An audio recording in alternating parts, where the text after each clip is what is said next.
Bwana Yesu asifiwe. Bwana Yesu asifiwe. It's like a day. Katika maisha ya Mungu asipende, tunaingia katika jeshi hilo.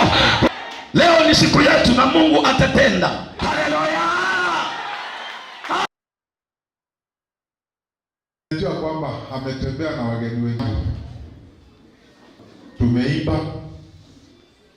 Because what happened today is a national shame, where a leader is not supposed to go to church.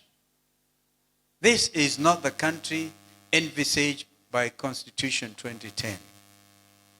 And therefore, when you have state-sponsored goons, state-sponsored militia, we have no option but to call them out as workers of iniquity and the servants of the devil.